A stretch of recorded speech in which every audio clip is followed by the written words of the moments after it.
Good afternoon once again, distinguished ladies and gentlemen.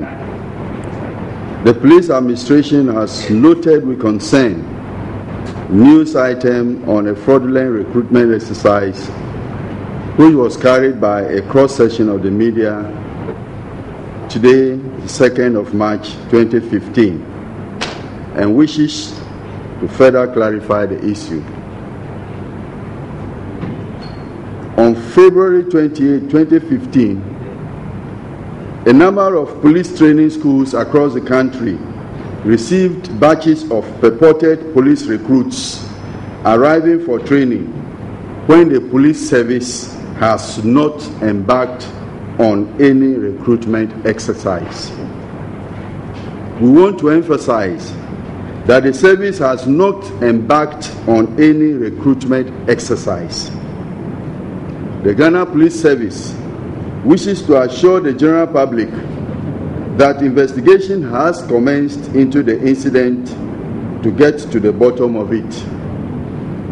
Preliminary checks on the appointment letters the alleged recruits were holding revealed that they are not only fictitious, but also, 1, are photocopies, 2, have the same serial numbers, 3, have the signature of the issuing authority at the wrong place, 4, have fake signature of the Director General, Human Resource Development.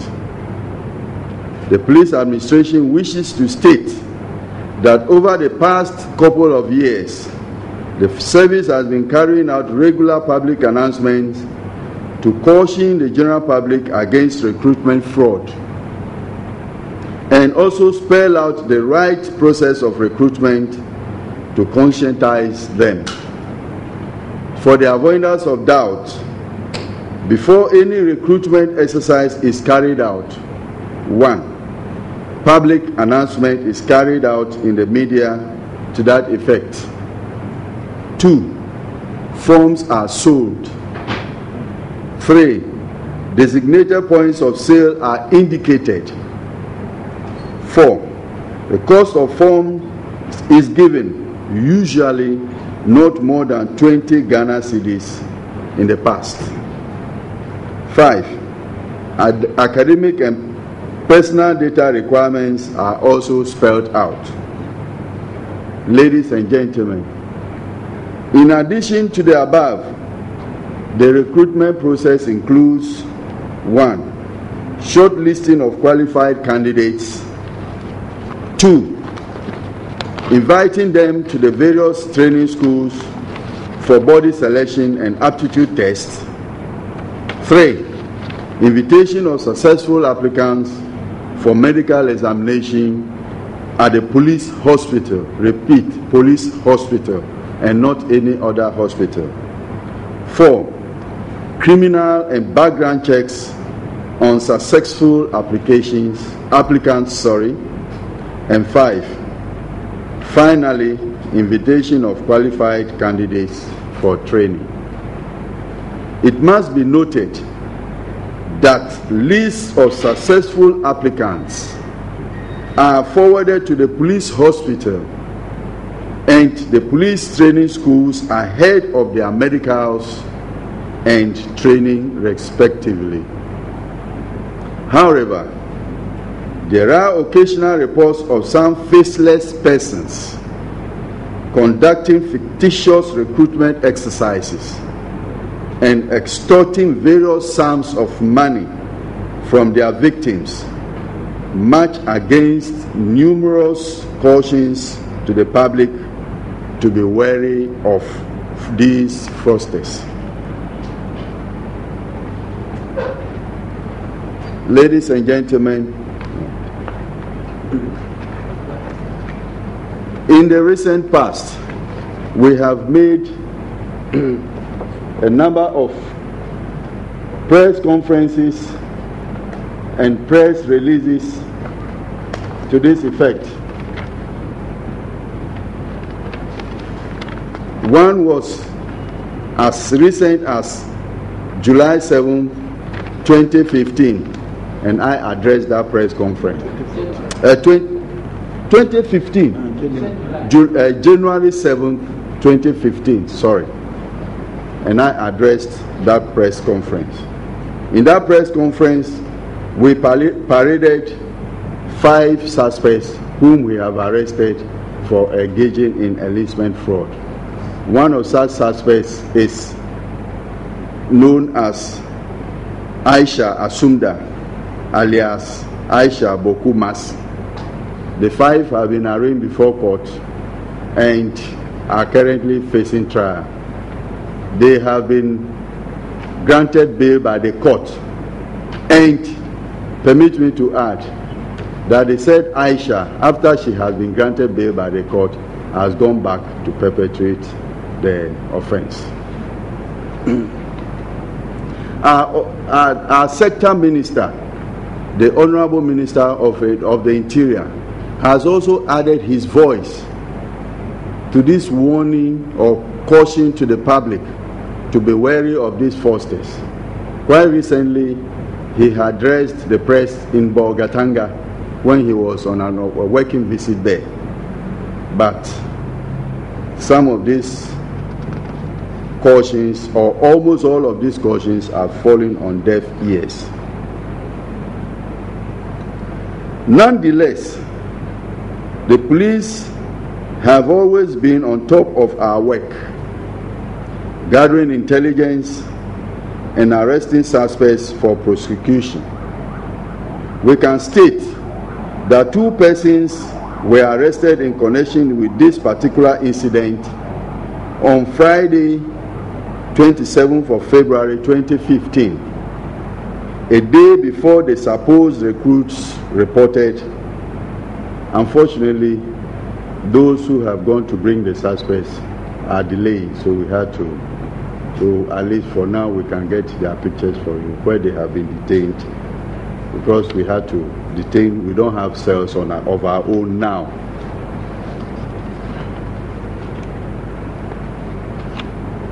Furthermore, another person whose name has come up very prominently is the said Aisha Asumda.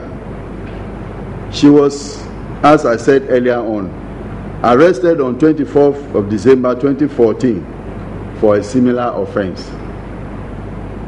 She has been processed for court and is currently on court bail, but still perpetrating the offense. We also have in our hand a list of persons, both police and civilians, who have been involved in recruitment fraud in the past, the action taken against them, and the status of their cases. I have the list here, so we will make them available to you in the course of time. Permit me to add that we have never shielded any police officers who have been caught in the web. So anytime that any police officer is mentioned, we have taken swift action against them. And we have not only dealt with them departmentally, but some are even facing a criminal prosecution in the courts. You will realize that, as I said, in instances where police officers were involved, such officers were dealt with accordingly, both through internal disciplinary action and court action. The recruitment process has been spelled above, and we want to draw the attention of the public to it. Anything short of this is fraud. Distinguished ladies and gentlemen, permit me to advise that any person found to be in possession of a fake recruitment document, such as appointment letters, has committed an offense punishable under the Criminal and Offences Act. The Criminal Offences Act 1960 Act 29. Once again, we are taking this opportunity to entreat the general public to be wary of this recruitment scam so as to avoid falling victims. Thank you for your kind of attention. We will take your questions and my colleagues here. And the offense is possession of forged document. That is the offense. So if you are found in possession of any fake recruitment document, you are in possession of a forged document, which is punishable under the Criminal Offences Act 1960, Act 29. Thank you very much, Director General CID. Now the statement has been made. Distinguished ladies and gentlemen, the floor is open for contributions and questions. As usual, they should be brief. You introduce yourself, start with, and then the question comes brief, no long premise, and as you know.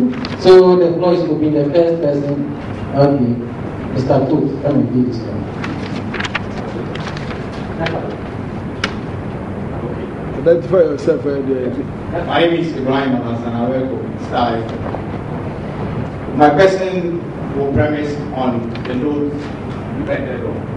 That anybody possessing a fake recruitment document has fallen foul of the law. So does that mean the victims of this scam have also fallen foul of the law? And if so, what happened to them?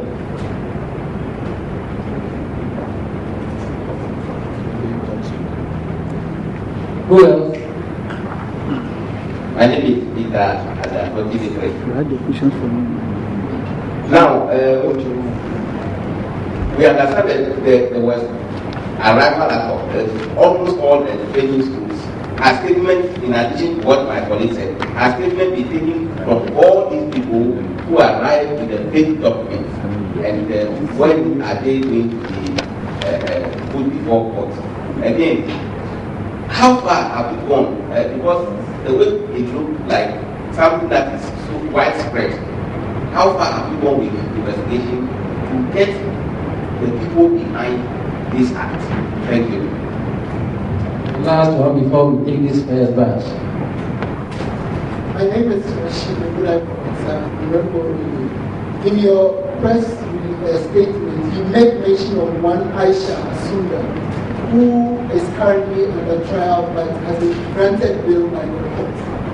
Has your investigation in any way revealed that she could be highly connected? Because if she's undergoing trial and she's been granted bail and she's still engaging in that same act that took her to the court, could mean that she's highly connected to someone high in authority. Thank you very much. Finish with the take it. So we shall take this and then proceed.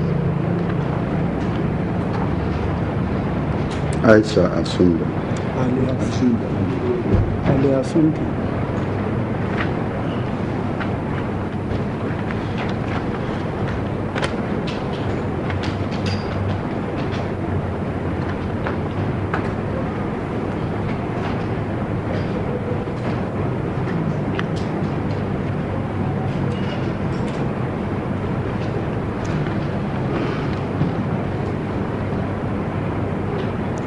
Yes, to take the first question. Yes, on the face of it, yes, they could be said, but they could also be innocent. They may not know. So sometimes it is the investigation, in almost all the cases, is the investigation that will determine. If the investigation determines otherwise, that they did not know, that or they believed or they were acting in good faith, that what they were holding was an authentic document, then we could use them as witnesses against the suspects. For example, the recent one, that is to go to the second one. Yes, we are investigating. The recent one, even one of them has told us that the same Aisha. That was how we got to know that it is the same Aisha who is perpetrating it. They are telling us that they paid money to Aisha in Accra, and Aisha issued them with. One of them said Aisha issued him with the prospectus and then the admission letter to go to Kumasi training school for training. So yes, we are investigating. They have given us a statement, and then we are building. It may even happen that we'll have to even consolidate the dockets to give Aisha more counts, because it's like she's still perpetrating the offense. There is nothing to show that she is connected with people in high authority or in authority. For now, we haven't gathered any evidence to show that she is connected to anybody in authority. So for now, we are treating her as a common criminal, somebody who is perpetrating fraud.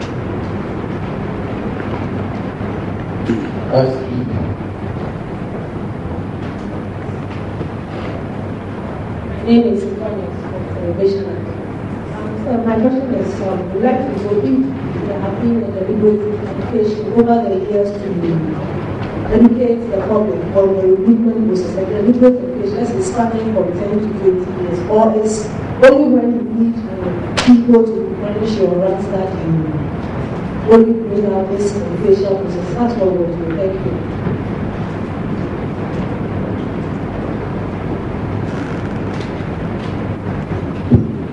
Hello, my name is Ed Joy. It seems this problem seems recurring every year. This problem about people having paid documents to every, so it keeps recurring every. I just want to find out what steps are going to be put in place to address this. Maybe it's about issues where it doesn't. So come next year, and we'll come back to my press conference. That one you will take it. Last in this round. Anita, you want to ask any question?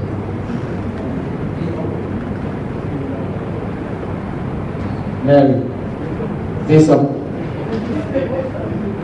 Hello, my name is Mary from David. This very latest issue of Saturday, I would like to know whether police have paid any help. Secondly, I was expecting you to tell us where the people were recruited, whether in Accra, Kumasi, or wherever, who did the recruitment, where they were recruited, who issued them with the letter. In this issue. You can still take one more before you go for the answers. Okay.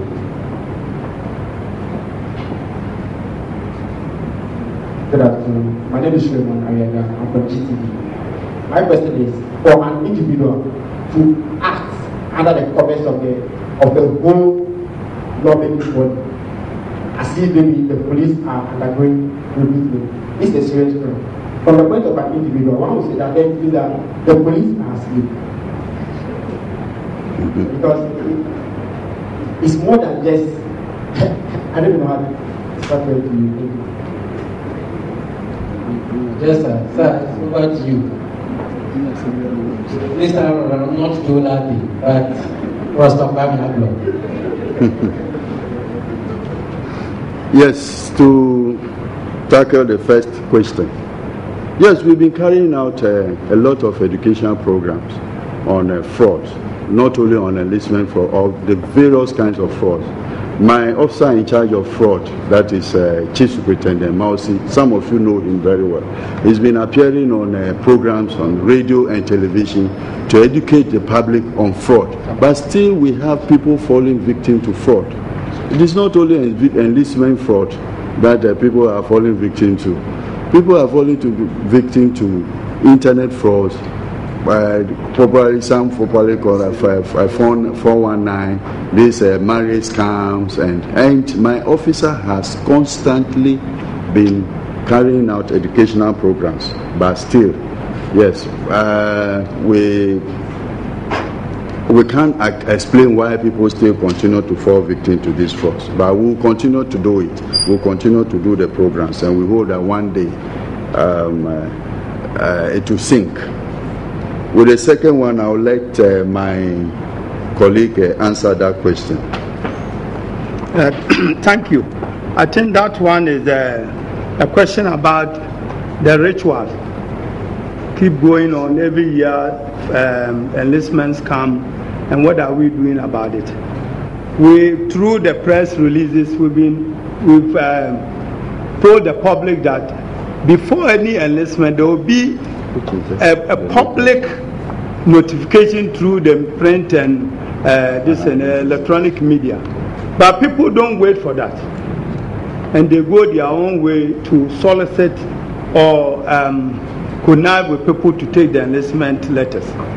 So we've been doing it, like you said, announcing to people, but they are not listening to people. We don't know it because they are so anxious to get jobs. They don't even think of cross-checking whether it's genuine or not. If you look at the enlistment letter they have, they all have the same serial number. How can that happen? You are writing letters in a file, 1, 2 to letter 20, and all is one. Then how do you do reference number? We brought everything to bear, but still people fall victims. So from beginning, like the first one came, they were to report 31st January. They all went and hit at the wall because there was no enlistment. There's a meticulous way of ensuring that there's enlistment. Before they go there, the CEOs are aware that this number of people are coming. The enlistment. So receive them. Fraud letter. This is a case when nobody was prepared because there was no notification that people were reporting. So they went away. 31st January. And that point, everybody considered them like victims of the fraud. A victim is not a suspect. You cannot arrest him. But maybe take ordinary statement for him to help you. But if he feels from that point, he realized that you gave me a letter to embark on a mission and I couldn't succeed. So I have been defrauded. If he wants, he will go to the nearest police station. When we've been saying it, you go and report that somebody has defrauded me, then you help the police to investigate. That means you are interested in getting back. We have a lot of connections. People take money to send people to abroad. They are not able. We have connection and what is the name? Visa and documentation office. Then you come and report. Then they look for the fellow who took your money and say you send you to abroad and you couldn't. Then you help the police. So we get that chance. This second one, we're looking at it, whether we should look at them as victims or suspects. Now the commissioner CID is saying that we are telling the general public, if you take such document, you don't cross-check and you report, we will no more see you as a victim, but as a suspect for carrying or possessing forged documents. Then the onus lies on you to prove where you got it, the source of that letter. If you can't, then you are an accomplice and we can push you with the law. So in the first, we have been a little, let me say, humanitarian to see them as victims. But now in order to stop that ritual, the ordeal, we are now telling people if we get the letter, you don't cross-check. Currently going on at the police headquarters, you heard COP Patrick Tembela, Director General of the Human Resource Department of the Police Administration. Well, you heard him emphatically stating that this time they are going to treat you as a suspect if you should turn up at any of the police training institutions with any fictitious document. Instead of seeing you as somebody who's been defrauded, you are going to have to prove yourself, and this is indeed a strict warning going out to the public. The police administration have been answering to questions on some issues, on some fake enlistment over the weekend, which came out to be a scam. My name is Kweku Timini, obviously stamping our position as being first in news and best in entertainment.